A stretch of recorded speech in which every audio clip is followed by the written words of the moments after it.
St. Francisville, Louisiana. Spanish moss drapes from ancient oak trees. A beautiful antebellum mansion sits surrounded by pink-blossomed myrtle trees.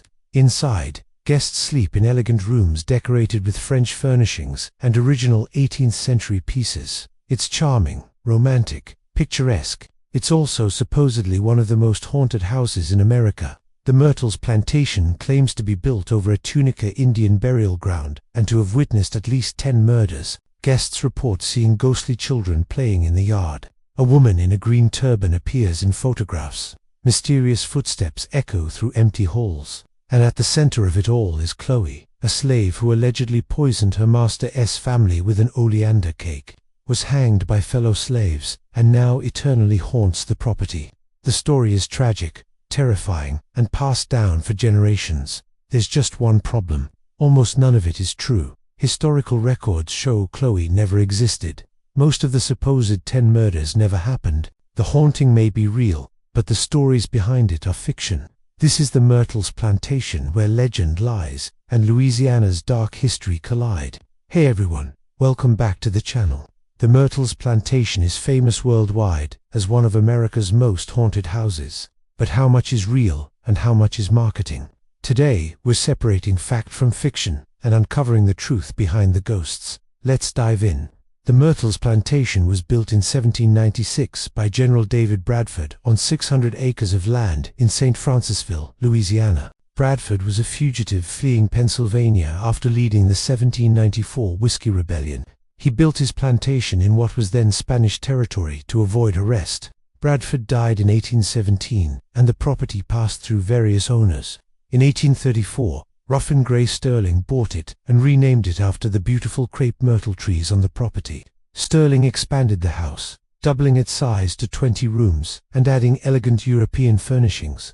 In 1852, Sterling's daughter Sarah married William Winter. This is where the only verified murder in the Myrtles history occurred. On January 26, 1871, around 7:30 p.m., Winter was called to the door by an unknown person. He was shot with a double-barrel gun and died instantly.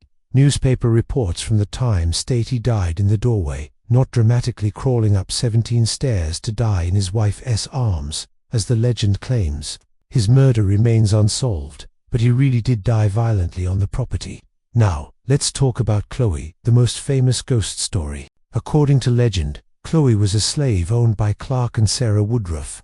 The story goes that Judge Woodruff had an affair with Chloe. When he moved on to another woman, Chloe feared being sent to work in the fields, so she eavesdropped on the family's conversations. When caught, Woodruff had her ear cut off. Chloe wore a green turban to hide the mutilation. For revenge, or to regain favor, depending on which version you hear, Chloe baked a birthday cake for the Woodruff daughters and mixed in poisonous oleander leaves. The plan was supposedly to make them sick so she could nurse them back to health. But the dosage was lethal. Mrs. Woodruff and 2 daughters died from the poison. Fellow slaves, fearing they'd be blamed, hanged Chloe and threw her body in the Mississippi River. Her ghost now haunts the property, wearing that green turban. It's a compelling story. It's also completely false. Historical research reveals massive problems. First, there's no record of the Woodruffs ever owning a slave named Chloe or Chloe. Census records from 1820 show they owned 5 enslaved people, and 32 by 1830, but none named Chloe. Second, Sarah Woodruff and her children weren't poisoned. They died of yellow fever, a common disease in colonial Louisiana that killed many people. Mary Octavia, one daughter supposedly poisoned, actually survived well into adulthood, which wouldn't be possible if she'd been fatally poisoned. So where did the Chloe legend come from? In the 1950s, the Myrtles was owned by wealthy widow Marjorie Munson. She heard local stories about odd happenings and asked around. The Williams family, who'd previously owned the property, had a family ghost story about an old woman in a green bonnet, not a young slave, but an elderly woman. Someone repeated this story to Munson, who wrote a song about the ghost of the Myrtles, a woman in a green beret. Over time, this evolved into the elaborate Chloe narrative we know today. The legend exploded in 1992 when the owner photographed the property for insurance purposes. After developing the film, a figure appeared in a breezeway, a human-shaped form in what looked like old clothing. The photo was blown up, analyzed, and turned into the famous Chloe postcard. Researchers claimed the proportions matched a human figure. National Geographic featured it. The ghost of Chloe became international news. But the figure doesn't look like a young woman. It resembles an older person, matching the original Williams family ghost story more than the Chloe legend. The claim that Myrtles is built on Indian burial grounds is also unverified. Some believe General Bradford built it over Tunica burial mounds, but there's no solid evidence. The claim that 10 murders occurred in the house is definitively false. Historical records only verify William Winter's murder. The other supposed murders, Union soldiers killed during the Civil War, various other violent deaths, have no documentation. But here's the thing, guests and staff do report genuine paranormal activity. They hear footsteps when no one's there.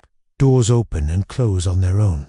Some see ghostly children playing in the yard, objects move, beds shake, chandeliers tremble. The most commonly reported phenomena are child spirits, with both guests and staff frequently encountering what seem to be ghostly children on the property. The Myrtles has been featured on Ghost Hunters, Unsolved Mysteries, and other paranormal shows. Investigators report unusual electromagnetic readings, temperature drops, and EVP recordings. Whether this proves hauntings or just shows how willing people are to believe in a place marketed as haunted is debated. The Myrtles actively promotes itself as one of America's most haunted houses, runs ghost tours, and operates as a bed and breakfast where guests can stay in supposedly haunted rooms. So what's really going on? The Myrtles has genuine history. It's over 225 years old. Many people died there from yellow fever and other diseases. William Winter was murdered.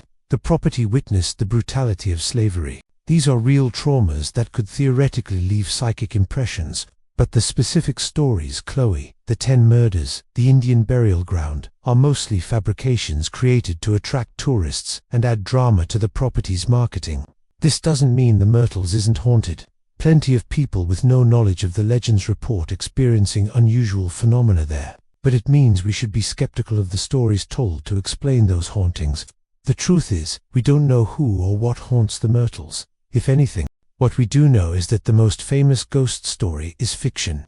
The Myrtles today operates as a successful bed and breakfast. You can stay in one of 21 guest rooms, take mystery tours on Friday and Saturday evenings, and wander the beautiful grounds. Whether you encounter ghosts depends on your beliefs and experiences. Just remember that the story of Chloe you'll hear on the tour is folklore, not history. The Plantation represents something common in American ghost tourism, blending real history with invented legends to create compelling narratives. The Myrtles capitalizes on America's fascination with haunted houses, antebellum history, and the dark legacy of slavery. It's good business. Whether it's good history is another question. So what do you think? Is the Myrtles genuinely haunted by unknown spirits, or is it just an old house with creaky floors and a great marketing team? And does inventing stories like Chloe dishonor the real enslaved people who suffered there? Drop your thoughts in the comments. If you enjoyed this myth-busting look at one of America's most famous haunted houses, hit that like button, subscribe for more, and turn on notifications. Thanks for watching. I'll see you in the next one.